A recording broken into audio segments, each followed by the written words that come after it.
Hi everyone, my name is Jen and I'm the teen and tween librarian here at the Grandview Heights Public Library. You'll usually find me here in the basement, that's our teen and tween area, during after school hours when it's normal times, and I wish I could see you all in person today, but since I can't, I've got some book recommendations for you from our 4th through 6th grade section and then our 7th through 12th grade section. And so we'll bring these to you on Thursdays at 2 p.m. and I hope that soon I get to see you in person and give you book recommendations in person. We're going to start with a couple of novels from our grades 4 through 6 section. The first one is called Ghost Boys. It's by Jewel Parker Rhodes. She's a really great author. She's done a lot of really good stuff. Ghost Boys is, it's about a boy named Jerome. And in the opening pages, we find out that Jerome has just been shot by a police officer. So the book alternates back and forth between chapters when he in the days leading up to his death, and then the days after his death when he's a ghost and he's sort of trying to make sense of things. So he's visited by the ghost of Emmett Till, who's a really important person who his death sort of was the beginning of the civil rights movement in America. But he's visited by the ghost of Emmett Till to sort of help make sense of things, of the circumstances surrounding his death.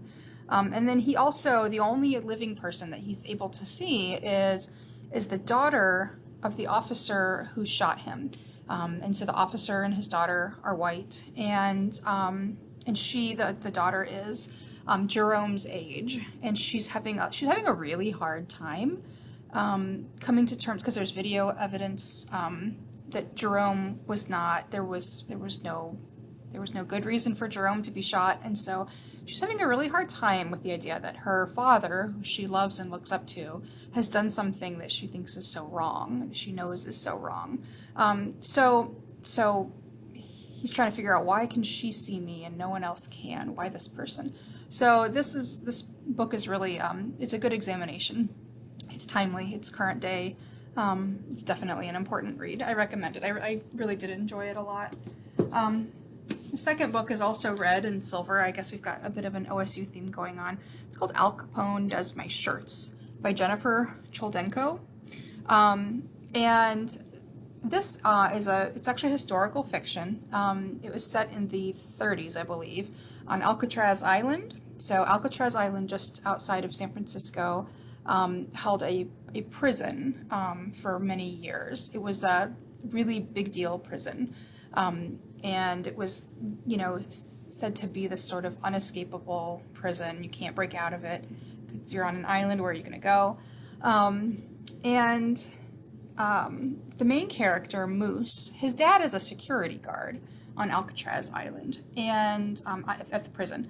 And they have moved to the area, and his dad has taken this job so that his sister, who has special needs, they explain on the book jacket that today she would be considered autistic, but back then they did not have that diagnosis yet. But they realize she needs some special care in terms of her education. What they had before was not working out at all, and so they've moved to give her this opportunity. So as you can imagine, life on a prison base is pretty unusual. And so Al Capone is he is a famous gangster from, I think, Chicago, and he is incarcerated in Alcatraz while all of this is happening. So there's some cool history here, and also just some cool, so it's a good coming of age story. So this is good, and if you like it, there are a couple of follow-up books. I think there are 3 total. So it's always nice when there are more that you can read if you want. However, I read this before there was ever even talk of a sequel. It felt like it stood alone just fine. So if you are someone who just doesn't want any more series, because I know there's a lot of series out, you could just read this one and be fine. It's not a cliffhanger ending or anything like that. So moving on to, I have 2 graphic novels for grades 4 through 6. The first one is called Pashmina, and there you go, by Nidhi Chenani, and it is about an Indian American girl in Southern California. I forgot where she was raised. She has lived in the United States all her life. Her mother came here when she was pregnant with her. And so she's having a really hard time sort of coming to terms with her identity, her racial identity. She doesn't feel connected to India, but she wants to be. But at the same time, she it's hard to be a minority, a racial minority in the United States. So that's what some of this is about as well. She also doesn't know her dad, and she's trying to kind of find out some information about him. And along the way, she finds this shawl, which is called a Pashmina, and it seems to have magical capabilities to sort of transform her. For her, she goes and she's able to see India. So she gets the idea that she wants to travel there and see family that she's never met. Things like that, and that's all part of her journey. But you also get a really cool fantasy element story about the shawl, because why is it transporting her? So great graphic novel, recommend that for sure.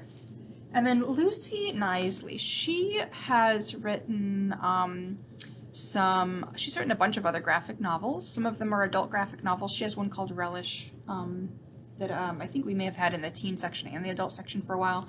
But I believe this is her first book for this grades 4 through 6 section. And she's really great about talking about really just sort of everyday kid stuff, but really examining it and talking about different issues. So in this book, her parents are recently separated, and she's gone off with her mother to live on a farm with her, I'm not sure, I think it's her mother's boyfriend, and he has 2 daughters who are there on the weekend, and they run a farm and a farm stand. That's how they make their living. And she really doesn't want to be there. She's a city girl, and she doesn't really like her stepsisters or her soon to be stepsisters. And she is having a hard time working the farm stand. She doesn't like it. She's not good at it. It's just a really hard time for her. So this is about that sort of transitional time in her life. Definitely, Lucy Knisley is such a good storyteller. If you like her stuff, keep your eyes peeled, because I believe this is the first in the series. It just came out in July, but yeah, first in the series. We're going to move next to grades 7 through 12 books. So these are our teen books. I have two fiction, they're novels, and then 2 that are nonfiction, one of which is told in graphic format, so like a graphic novel, but it's nonfiction. So the first one is by Jason Reynolds. You've heard us talk a lot about Jason Reynolds here in these book talks. He's really, he's a wonderful author, and he is also working really, really hard to bring, I guess, so there's a movement called We Need Diverse Books, and he's a big part of that sort of movement. So just diversifying the bookshelves in the libraries and the bookstores, things like that. His stories are really good. This is a little bit of an older one of his called Long Way Down. It's a few years older. It's written in prose. A lot of his books, but not all, are written in prose. So that it's going to read like a poem, or it's going to read very quickly, I should say. And it's kind of like a poem, although not usually in rhyme. And this book is about a boy who, the whole book takes place in an elevator. Or almost the whole book. His brother has been shot and killed. And so he talks a lot in the first chapters about how when this sort of thing happens, you have to stand up for your family and your friends. It's a matter of honor. You can't just let it go unpunished, I guess. That's sort of, the way things operate in his neighborhood. And so in this book, he starts off, I forget what floor, but it's way up high in the elevator. For every floor he goes down, he's visited by the ghost of someone that he knew growing up. So lots of different people visit him, and he's he really is having to struggle with this idea that he's supposed to, according to his neighborhood values, go out and kill the person that shot his brother. He doesn't want to. He's scared, but he also feels like he has no choice. So these sort of ghost visits they're a really, really good look at this boy's life. Really, it's a very strong, powerful read, as is pretty much everything Jason Reynolds does. Recommend anything by him, but this was the first book I read of his, and it really stuck with me. I really liked it a lot. Moving on to our other teen novel, Piecing Me Together by Renee Watson, someone else who has written a lot of great books. This one also won the Coretta Scott King Award and was awarded a Newbery Honor, and I believe other awards as well. This is just what they chose to stick on the front of the book, because there's only so much room for all of these awards, right? And so this is about a girl named Jade, and as you can kind of see on the cover looks like a collage. It's because Jade is a collage artist. She's in high school. She's 16, and she just lives with her mother and her uncle, and they're pretty poor. She has a full scholarship to a really white, rich private school in Portland. She lives in North Portland. She does not live in a good neighborhood. At her school, I think there's very, very few other people of color, and I think only one other classmate that's black, and she's the girl that's black, that's a classmate of hers, is really wealthy. Jade doesn't feel like she has any kind of real connection with her. She doesn't feel like she can identify with her.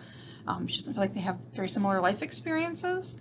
So she feels really alone until another scholarship student comes to her school, and she's white, and so there are things that she's able to identify with her on, and other things that she really can't. And then when a police shooting happens in, I believe, Vancouver, which is very close to where they are in Portland, that's when her friendship really hits a rocky point, because this friend of hers, is trying to say this is not always about race, and as this book will show, there are a lot of times that it is. And so this is Piecing Me Together is it's a really good examination of what it's like for a black teenage girl to grow up in the United States. Yeah, it's a good read. The next book is called The Unwanted, Stories of the Syrian Refugees. This is really kind of a history book. It's told in a really, because it's in graphic format. It's a quick read, but also at the same time, it's kind of not, because, a lot of us have heard of the country Syria. We know that maybe there is war going on there. We know there are we've heard about the refugee crisis. Maybe we haven't heard it connected with Syria, but it's a really big presence. It started, I believe, in 2013 or 15. This all of the fleeing that was happening, and it's a really big thing in Europe. But it also is something that's been talked about in the United States. So this kind of gives some background. Why are these people coming to our country? And if they're, if they become refugees, why would they not stay in their own country? And this kind of sheds some light on that. And the last book I have, I'm gonna, warn that this is in our section for grades 7 through 12. Of course, a 7th grader is pretty different from a 12th grader, and a lot of 7th graders are different from 12th graders in terms of the maturity of the content they can handle. This is really for more like, I would say, high school. So maybe 10th, 11th, 12th, maybe 9th grade. It is for our more mature readers. It's called #NotYourPrincess, Voices of Native American Women. And so this is artwork, poetry, and short stories, put together, photographs by Native peoples in the United States and Canada both. And there's so much beauty in here. There's also a lot of pain, and a lot of fierceness, a lot of strength, and also a lot of information. I think that there's probably a lot that most Americans do not know about Native Americans, and especially Native American girls and women. They go missing and are killed at a much higher rate than anyone else in the country, and it's a pretty major problem. And the treatment of Native American people is still not great in the United States. So this just kind of sheds some light on that. It's a really good look. Yeah, and I recommend it. So those are all my books today. They've been kind of a little on the heavier side. I think that I chose them. I wasn't specifically looking for heavier books, but right now, in the world, things are kind of rough. And I think it's good to be educated, and I think it's good to get information about where everybody's coming from. And a lot of these books will do that. So hopefully there's something that I talked about today that will interest you and that you'll really love. And we'll see you next week with another guest librarian who will talk about their books that they're going to recommend. So thank you for listening, and have a good day.